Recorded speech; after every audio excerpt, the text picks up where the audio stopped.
The scent of bleach and lemon was my only companion. It followed me home every night, clinging to my skin and hair like a second shadow. No matter how long I showered, no matter how much soap I used, it never quite left.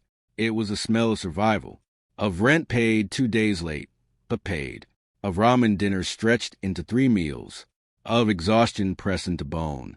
It was the smell of knowing exactly how far you could fall, and cleaning up after people who never had to think about it.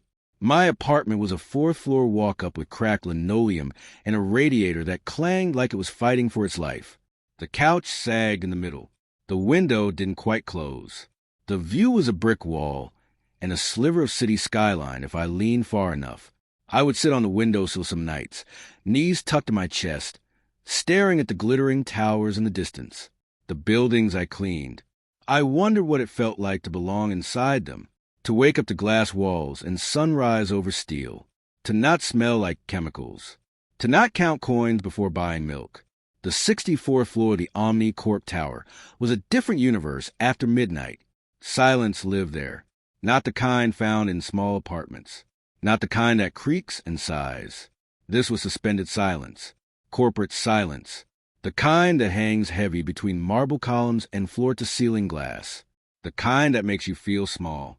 My reflection moved across the polished marble as I pushed my mop forward. 25. Tired eyes, hair tied back, skin dulled by fluorescent lighting. I was nearly done. Just the executive washroom. And then I could go home. That's when I heard it. A thud. Not loud. Muffled. Like something heavy hitting carpet. I froze. The mop paused mid-swipe. My pulse ticked in my throat. Security in Omni Corp was legendary. Armed guards. Key card restrictions. Biometric locks. Nothing happened up here without approval. It was probably nothing. It was always nothing. Then came the second sound. A low curse. Harsh. Aggressive. In a language I didn't recognize. Followed by a wet crack. My stomach dropped. I didn't think. I dropped the mop and ducked behind a large marble planter near the hallway bend. My heart slammed so hard I thought it would echo. The elevator chimed. The doors opened, not with a soft corporate glide, but with a metallic clang. 3 men stepped out. Their suits were sharp, too sharp, shoulders broad, movements controlled and violent. The bulges under their jackets were not wallets. They dragged a 4th man between them. His shoes were expensive. They left streaks of blood across my freshly cleaned floor. I pressed myself flat behind the planter. They forced him to his knees in front of the glass overlooking the city. He was begging. I didn't understand the words, Russian maybe, but I understood the tone. Desperation sounds the same in every language. One of the men stepped forward. Leader. Cold eyes. Pale. Expression bored. He pulled a gun. I squeezed my eyes shut. The gunshot detonated through the hallway like a bomb. Even with my ears covered, it was deafening. When I opened my eyes, the man was gone. The reinforced glass was cracked in a spiderweb pattern. Blood pooled dark against white marble. I must have made a sound, a breath, a gasp, because the leader's head snapped toward me. Our eyes locked. There was no surprise in his expression, only irritation, like spotting a stain on a clean table. He raised a gun. The barrel stared at me. This is it, I thought. This is how Anna dies. Not in some dramatic way. Not achieving anything. Just a cleaner who saw something she shouldn't have. Then the main office doors exploded inward. Men in black flooded the hallway. Silent. Precise. The Russians barely reacted before suppressed gunfire filled the air. Soft coughs of death. Bodies dropped in seconds. The pale-eyed leader was last. Shock replaced annoyance as he fell. And then silence returned, heavier than before. A pair of immaculate black shoes stopped in front of my hiding place. I lifted my gaze slowly. Black tailored trousers. Bespoke suit. White collar. A face sculpted like something carved from winter stone. Cold. Controlled. Devastatingly beautiful. His eyes were dark. Calculating. He looked at the carnage.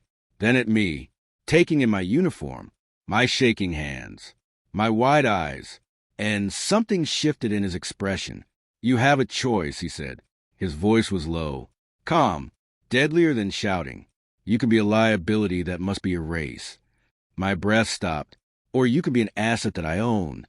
He stepped closer. Marry me. The wedding dress felt like a shroud. Silken pearls. Thousands of tiny seed pearls stitched into ivory fabric that whisper when I moved. The suite was larger than my entire apartment. Gold mirrors. Crystal chandeliers. Silent staff. I stood in front of the reflection and didn't recognize myself. Polished mahogany skin glowing against white silk. Dark eyes hollowed by fear. A beautiful doll. An acquisition. This wasn't love. This wasn't romance. It was strategy. The chapel was private.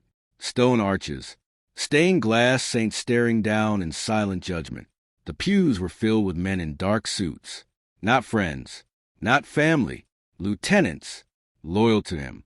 Takong Jun. He stood at the altar like a king. Immovable. When my hand was placed in his grip was firm. Possessive. He did not smile. The vows were spoken. Sacred words hollowed out by circumstance. When he slid the platinum ring onto my finger, the diamond heavy and cold, it felt like a manacle. After the ceremony, we were alone in his study. Mahogany walls, old books, whiskey and crystal. He didn't offer me a drink. This marriage means nothing, he said.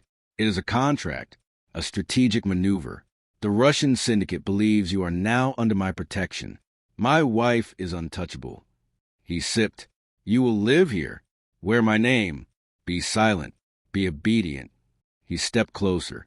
You will breathe because I allow it. I nodded. What else could I do?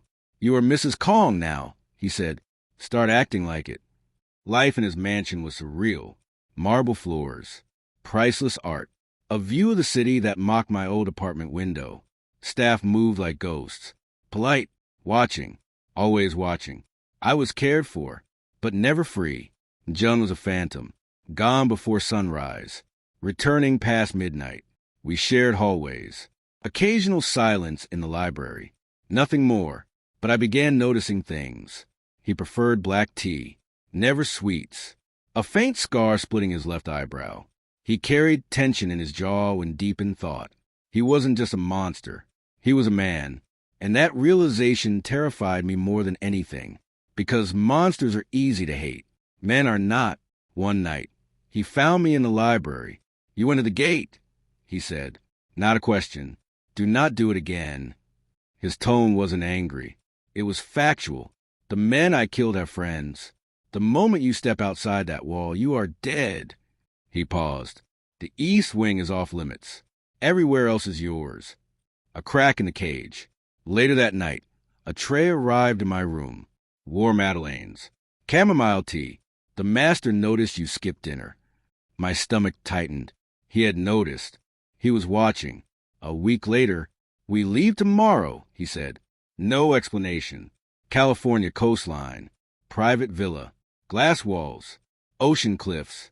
A honeymoon without the word spoken. On the balcony, wind whipping my hair, he brushed a strand from my face. His touch lingered. My enemies are watching, he murmured. They believe you are my weakness. His thumb grazed my cheek. Let them. On the third night, the storm came, and so did the attack. The storm arrived without warning. One moment the ocean was calm, a sheet of silver beneath a bruised sky, and the next, thunder split the horizon like a blade. Rain slammed against the glass walls of the villa. Wind howled across the cliffs. The lights flickered once, twice, then everything went black. For a single suspended second, there was nothing but darkness and the roar of the sea. Then gunfire exploded from the perimeter, not suppressed, not subtle. War. Jun moved before I could inhale.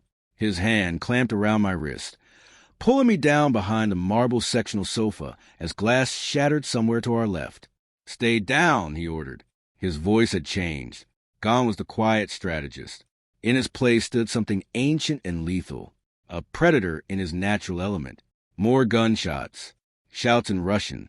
The thunder masked the chaos, but the violence inside the villa was precise. This wasn't random. This was retaliation. A bullet tore through the far wall. Marble fragments sprayed across the floor like shrapnel. One of his guards fell near the kitchen. Mr. Choi's voice barked commands in Korean. Another crash. Balcony doors shattered inward. A massive figure in tactical gear stepped through the broken frame, rifle raised. 2 soft coughs. Jun's gun fired. The attacker collapsed before his boots fully touched the marble, but another replaced him instantly. A bullet ricocheted near the fireplace. Jun grunted. I saw it. Blood, dark and spreading beneath his white shirt at the shoulder. He shifted position, but his movements were slower now, measured, pain hidden behind discipline. The attackers noticed. They began advancing. They weren't here for me. They were here for him, and they thought I was irrelevant. A trembling bride in silk. Something inside me snapped. Fear burned away. In its place, fury. They would not take him. Not like this. My eyes darted toward the staircase. The gun. The one he left on my nightstand. The choice. I crawled, keeping low, ignoring splintered wood and shattered glass biting into my palms. A bullet struck the banister inches from my head as I reached the stairs. I ran, bare feet silent against stone. My lungs burned. My heart pounded like a drum of war. The bedroom door was half open. The gun sat where he left it, cold, heavy, waiting. My hand wrapped around it. It didn't feel foreign anymore. It felt necessary. Footsteps pounded up the stairs. I turned. A man in black tactical gear blocked the hallway. He saw me. He laughed. A mistake. He lifted his rifle. Too slowly. I didn't think. I pointed, pulled the trigger. The recoil jolted up my arm. His laughter vanished. Shock widened his eyes. He fell backward down the stairs. Silence didn't follow. More gunfire below. I ran back down. The main living room was chaos. Smoke, broken glass, bodies. Jun was pinned behind the overturned dining table. 2 men advancing. He saw me, and for the first time since I met him, he froze. Shock, not at the attack. At me, gun in hand, blood on silk. I fired. Once, twice, again. One attacker dropped. The other turned toward me. Too late. He fell. The world narrowed to the ringing in my ears. The storm still raged. But inside, silence. The attackers were dead. Jun stood slowly. Blood soaked his sleeve. But his eyes were locked on me like I was something impossible, something mythic. His men moved quickly, securing the perimeter, clearing the rooms. But they kept glancing at me. The cleaner, the bride, the queen in the storm. The gun slipped from my shaking fingers. It hit the floor with a sharp crack, and that broke whatever spell had held us. Jun crossed the room, unsteady but relentless. He stopped in front of me, his hand lifted, not possessive, not commanding, trembling. He cupped my cheek. His thumb brushed away blood. Anya! He said my name like a prayer. His gaze scanned me, checking for wounds, checking for breathing, for life. I didn't understand the look in his eyes at first. Then I did. Fear. For me, the powerful Kong Jun. Afraid. My knees buckled. The adrenaline drained out of me in a violent wave. He caught me instantly, pulled me into his chest. His uninjured arm wrapped around me like steel. I have you, he murmured into my hair. Sarung. The word vibrated against my skin. I didn't know Korean, but I knew what it meant. Love. And in that moment, something changed. This wasn't a contract anymore. This wasn't survival. This was war-bound devotion. We stood in the ruins of paradise, drenched in rain and gunpowder, and the invisible lines between us dissolved. The aftermath was quiet, too quiet. His men cleaned the villa with clinical efficiency. Bodies removed, blood scrubbed, glass boarded. By sunrise, there was no evidence, only silence. Mr. Choi brought me a glass of brandy. His hand was not steady. Madam, he said, the title carried weight now. Respect, not obligation. Jun refused a doctor. Stubborn, prideful, bleeding. I found him in the bathroom, shirt discarded, attempting to rewrap the wound himself. He was failing. The gauze slipped. His jaw clenched. I stepped forward, took the kit from his hands. He began to protest. Stopped. Our eyes met in the mirror. Sit, I said softly. He did. The most feared man in the city obeyed. I cleaned the wound. It was deep, ugly. Anger flared in my chest at the sight of it. They hurt him. They dared. My fingers were steady as I stitched the torn flesh. He didn't flinch, didn't look away. He watched me, like I was rewriting something fundamental inside him.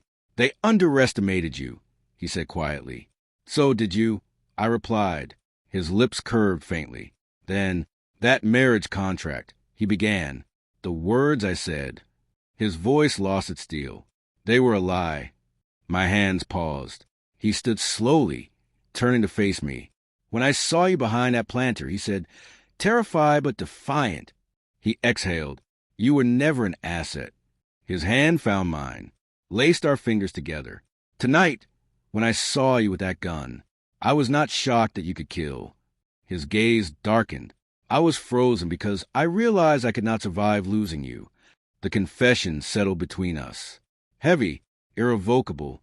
I built walls to keep everyone out, he whispered. But you walked through them anyway. His forehead pressed to mine. This marriage means everything. And this time, I believed him. We returned to the city 2 days later. The jet descended through clouds into steel and glass. When we stepped onto the tarmac, his arm rested at my back. Not ownership, protection, claim. The staff lined the entrance of the mansion, bowed, but their eyes lifted to me differently now. They had heard the bride who fired back, the woman who stood beside the king during siege. In his study, Jun placed a tablet before me. Photos, Russian leaders, remaining command. They thought you were my weakness, he said calmly. They will learn. His gaze held mine. I will eliminate them. I did not hesitate. They made a mistake, I replied. Show them how fatal it was. A slow, lethal smile curved his lips. From that day forward, my education began. He no longer shielded me. I sat in meetings, learned routes, finances, supply chains, power structures. I listened, observed, calculated. My invisibility, once survival, became advantage. One evening during a strategy discussion, I pointed to a shipment chart. The valuable cargo isn't on these routes, I said. It moves with catering vans. No one checks food deliveries. Silence filled the room. Then, approval, respect. I wasn't decoration. I was weaponized insight. And Jun watched me like a man witnessing destiny unfold. At night, the mansion softened. No guards in the hallway. No meetings. Just quiet. He would find me in the library. Sit beside me. No words. Just presence. One evening, I smelled something unfamiliar in the dining room. Spices. Tomatoes. Pepper. Jollof rice, he said simply. I remembered you mentioned it. I stared at him. He didn't look at me, but I saw the effort, the care hidden beneath restraint. He never said, I love you in grand declarations. He fortified the world around me instead. Armored cars, expanded security, walls raised higher, not to cage me, to protect me. And slowly, I stopped feeling trapped. I started feeling powerful. Months later, he opened the east wing. Dust lingered in the air. A nursery, small bed, books in Korean and English, a carved wooden horse. My sister, he said quietly, Sujin. His voice was different here. Younger, broken. They killed her to hurt me. 16. The storm inside him made sense now. The coldness, the control, the fear of loving. He turned to me. I will not fail you. I stepped into his arms, held him. For once, he wasn't the king. He was a man who lost everything once and refused to lose again. Power is intoxicating, not the loud kind, not the kind that shouts or threatens, the quiet kind, the kind that makes rooms fall silent when you enter, the kind that bends conversations without raising your voice. I didn't notice when it began, not at first. It was subtle, the way the staff straightened when I passed, the way Mr. Choi began consulting me before finalizing security routes, The way men who once avoided eye contact now lowered their heads in respect. I had not asked for a crown, but I had earned one in blood. The Omnicorp 64th floor became ours. No longer sterile corporate territory. It was transformed into Mjun's private penthouse command suite.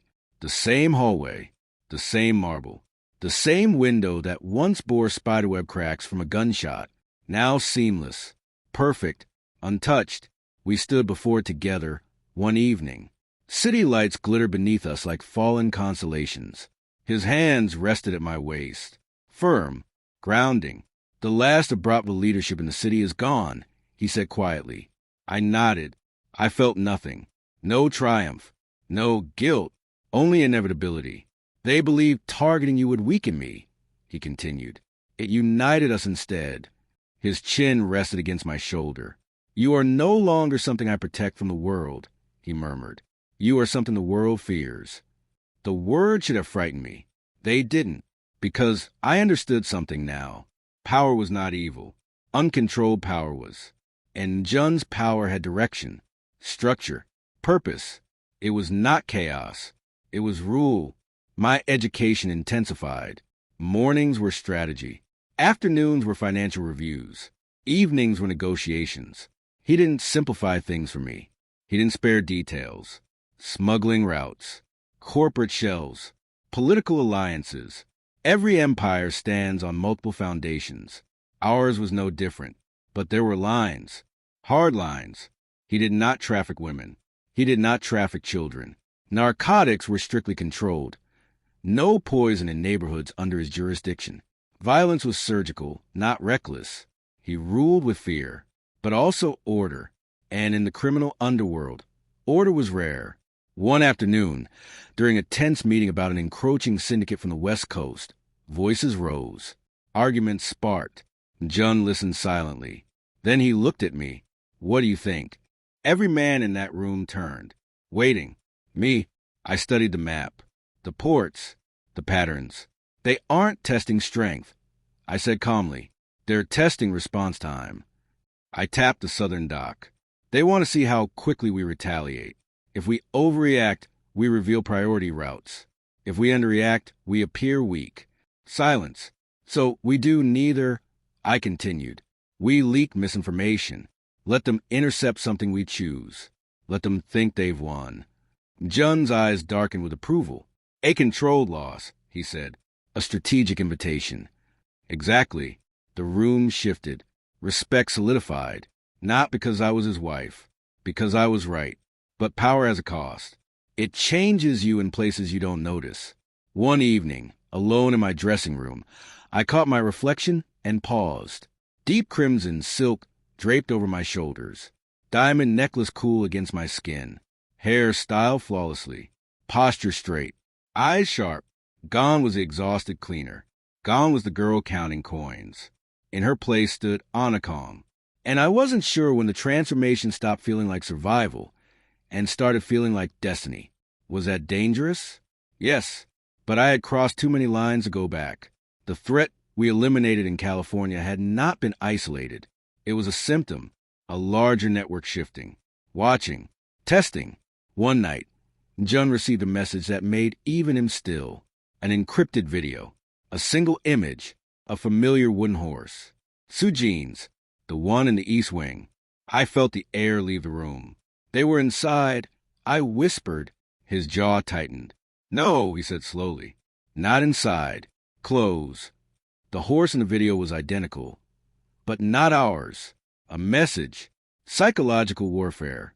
They knew about his past. They were digging where wounds never healed. And this time, it wasn't Russians. It was internal. Someone feeding information. Someone close. Trust fractures louder than glass. We began a quiet purge. Not violent. Not loud. Audits. Background rechecks. Surveillance sweeps.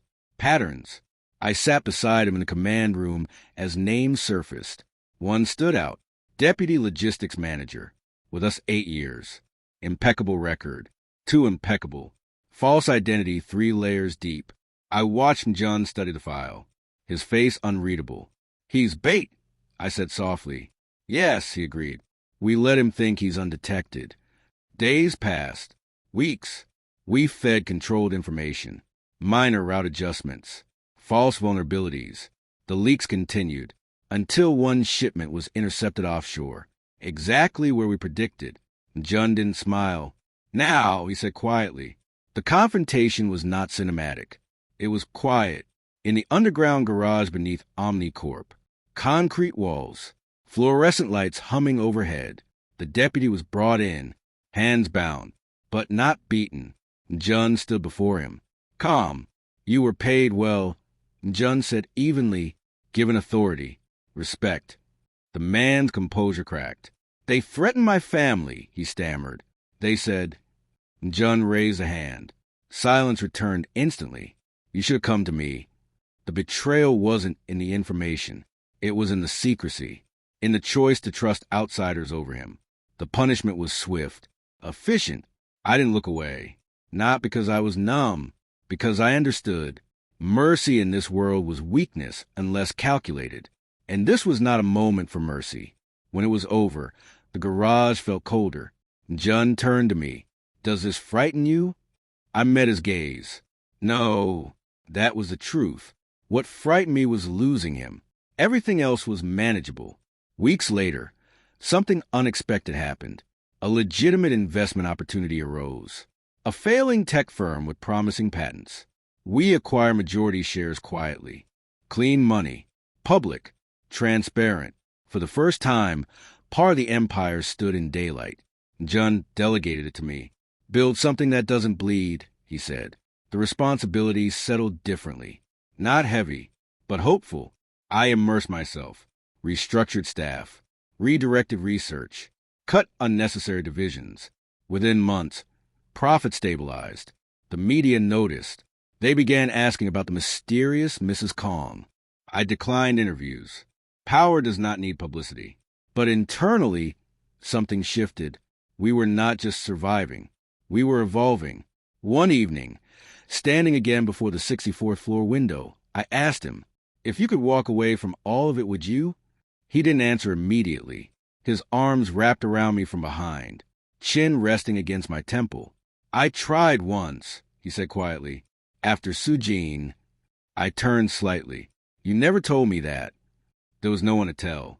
His reflection met mine in the glass. I cannot erase what I am, he continued, but I can choose how I rule. His hand tightened gently at my waist. And now I do not rule alone. The city shimmered below us, alive, unaware, and for the first time, I didn't feel like I was looking in from outside. I was part of its architecture, its hidden structure, its unseen spine. But storms never disappear. They gather, far beyond sight, and somewhere across the ocean, a name resurfaced, Bratva remnants consolidating under a single leader, younger, more ruthless, less predictable. A man who believed fear should be theatrical, public, explosive. He wanted a statement, and statements in our world are written in blood. The message arrived 3 days later, a black envelope, delivered to the mansion gates. Inside, a single photograph, the Omnicorp Tower, 64th floor circled in red, and beneath it, Queens fall first. I stare at the words, my pulse steady, not because I wasn't afraid, but because I was done being prey. Jun stood beside me, reading, calculating.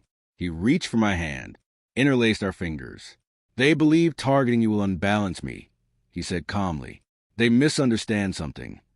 I looked up at him. What's that? A slow, dangerous smile touched his lips. They are not hunting a queen. His eyes darkened. They are challenging one. And in that moment, I felt it, not fear, not anger, but certainty. If war was coming, this time we would not wait behind walls. War does not always begin with gunfire. Sometimes it begins with a name. The man who circled the 64th floor in red was called Viktor Sokolov. Young, calculated, the kind of leader who believed spectacle was power. Where the old Bratva preferred shadows, Viktor preferred headlines, explosions, public executions. Fear amplified. He wanted a throne built from attention, and he wanted to tear ours down to build it. The first move wasn't violent. It was financial. 3 of our shell companies were flagged by regulators within 48 hours. Anonymous tips. Fabricated compliance breaches. Simultaneously, one of our cargo shipments was seized offshore, and a small restaurant we owned, legitimate, clean, burned down in an electrical accident. He was probing, testing, seeing where we reacted first. I watched the updates appear on the tablet screen in Jun's study. He didn't look angry. That was always more dangerous. He wants spectacle, I said quietly. Yes, Jun replied. He wants us to respond emotionally. Then we don't. His eyes met mine. We respond surgically. Instead of retaliation, we expanded. We increased legitimate investments, acquired 2 media companies, quietly funded infrastructure in neighborhoods under our protection. We made ourselves visible but untouchable. Victor escalated. A bomb detonated beneath one of our empty warehouses. No casualties, just a statement. Then came the second message. A live stream link sent to Jun's private encrypted channel. We watched together. A man knelt in a dimly lit room, one of our peripheral suppliers. Bruised, terrified. Behind him stood Victor, blonde, sharp cheekbones, eyes bright with fanatic energy. You hide behind glass towers, Victor said into the camera. But glass breaks. The stream cut off with a single gunshot. Silence filled the study. Jun didn't move, but I felt the ship beside me. The calm had ended. We end this, he said. Not loudly, not dramatically. Just truth. I nodded. No half measures. His gaze softened for a fraction of a second. Stay out of this, he said instinctively. I stepped closer. They circled my floor. His jaw tightened. I am not a weakness. I know. Then don't sideline me. The silence stretched. Then, slowly, he inclined his head. Together, Victor operated from spectacle, so we denied him an audience. No retaliatory explosions. No public hits. Instead, we dismantled him invisibly. We traced his funding routes, intercepted arms shipments before they reached him, bribed 2 of his lieutenants through offshore accounts that could never be traced back to us, planted rumors of betrayal inside his circle. Paranoia spread faster than bullets. Within weeks, his inner circle fractured. 1 lieutenant vanished. Another defected. A 3rd was found dead, killed by his own men under suspicion of betrayal. Victor began broadcasting more frequently. His videos grew angrier, less controlled. That was the crack we needed. He's isolated himself. I observed one evening, studying footage. Yes, Jun said. He thinks isolation equals strength. It equals exposure. He looked at me and smiled. Exactly. We learned Victor would attend a private arms negotiation at an abandoned shipping yard outside the city. He believed it secure. He believed we were still reacting to surface attacks. He believed wrong. The night was cold. No storm this time. No chaos. Just silence and preparation. I wore black. No silk. No diamonds. A fitted tactical jacket. Compact firearm holstered at my hip. Jun watched me adjust it. You don't have to. I know. He stepped closer. His hand rested at the back of my neck. Not restraining. Grounding. Stay beside me, he said. Always. The shipping yard smelled of rust and oil. Crates stacked high. Dim industrial lights casting long shadows. Victor stood at the center of the yard, surrounded by a dwindled guard detail. Confident, arrogant, he saw us approach and smiled. So the king brings his queen, he called out mockingly. I expected more fear. Jun didn't answer. We kept walking. 10 steps away. 8. 6. Victor's men raised their weapons. So did ours, hidden in surrounding shadows. Victor noticed. Too late. The balance had already shifted. You circled the wrong floor, I said calmly. His eyes flicked to me. Recognition. You're the cleaner, he said with a laugh. No, I replied. I'm the consequence. Gunfire erupted. But this wasn't chaos like the villa. This was choreography. Precise. Calculated. Within seconds, Victor's guards were down. He reached for his weapon, and Jun's gun was already aimed at his chest. Victor froze, breathing hard. The theatrics drained from his face. "You think killing me ends it?" he spat. "No," John said quietly. "It prevents it." Victor's eyes flicked to me. He smirked weakly. "Queens fall first." I stepped forward. "Only in fairy tales." I raised my gun and ended it. Silence returned to the shipping yard. No storm, no trembling, just finality. Jun looked at me, not shocked, not afraid, proud. "You didn't hesitate," he said. "I won't again." He stepped closer. His forehead touched mine briefly. "Neither will I." The aftermath was quieter than before. Victor's network collapsed within days. Without spectacle, his supporters scattered. No successor emerged. The underworld stabilized. Our rule solidified, but something else changed. The fear that once defined my survival had fully dissolved. In its place stood clarity. I was not here by accident. I was not surviving. I was reigning. Weeks later, we stood once more on the 64th floor of Omnicorp. The same glass, the same city lights, but no cracks, no shadows circling, only reflection. I wore deep emerald silk this time. He stood behind me, arms around my waist. "Steady. The war is over," he murmured. "For now," I replied softly. He turned me gently to face him. His expression was no longer carved from winter stone. It was warm, human. "You could still leave," he said quietly. I smiled. "And go where?" He didn't answer, because we both knew there was nowhere else. Not because I was trapped, but because I belonged. I reached up and traced a faint scar through his eyebrow. "You asked me once to act like your wife." His lips curved. "And now?" I leaned in. "This marriage means nothing." His eyes darkened with amusement. "No, it means everything." He kissed me then, not like a contract sealed in strategy, but like a vow renewed in fire. Below us, the city pulsed, unaware of the empire watching over it, unaware of the queen who once mopped its floors. I was Anakong, wife of a king, heart of an empire, and no one would ever circle my floor in red again.